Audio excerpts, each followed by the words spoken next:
ভালো আছো? কি অবস্থা তোমাদের এসএসসি 26 এবং 25? কেন 25 বললাম বলেন তো? সেটা হলো যে যারা 25 সালে একটা মাত্র সাবজেক্ট ম্যাথের এমসিকিউতে আর গণিতে ফেল করেছেন, তাদের জন্য এখন কি করবেন? হয়রান।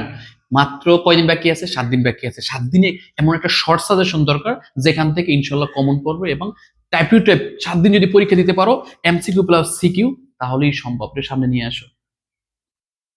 সাজেশনটা তৈরি করা হয়ে গিয়েছে, তোমরা যারা নিতে চাচ্ছ তাদের জন্য।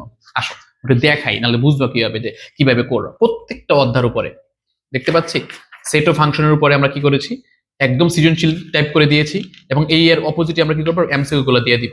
ঠিক আছে, দেখতে পাচ্ছি প্রত্যেকটা অধ্যায় একদম ক্লিয়ারলি দেখা যাচ্ছে। যারা 25 সালে আসো, অর্থাৎ তোমরা কি জানো প্রায় 3.5 লাখ স্টুডেন্ট ফেল করছে শুধুমাত্র গণিতে। কেন জানো? এমসিকিউতে আর বেসিক থেকে না পড়ার কারণে। সো আমরা যেটা করছি, আমাদের সিটির ভিতরে একদম বেসিক থেকে তুলে প্রত্যেকের টাইপ টু টাইপ মাত্র 6টা টাইপ দিয়েছি। এক একটা অধ্যায় থেকে যদি 6টা টাইপ একটা স্টুডেন্ট করতে পারে, তাহলে কিন্তু এমসিকিউ প্লাস সিকিউ কমন পড়ে। এই 6টা টাইপের অঙ্ক কোনগুলো আসবে, কোনগুলো করতে হবে, বারবার করতে হবে, প্র্যাকটিস করতে হবে, সেগুলো কিন্তু আমরা এখানে দেখিয়ে দিয়েছি। সো যারা এই পিডিএফটা নিতে চাচ্ছ, সাথে থাকো। আমি মামুন আছি তোমাদের সাথে। এরকম ভাবে প্রত্যেকটা সাবজেক্টের পিডিএফ তোমরা নিতে পারবা।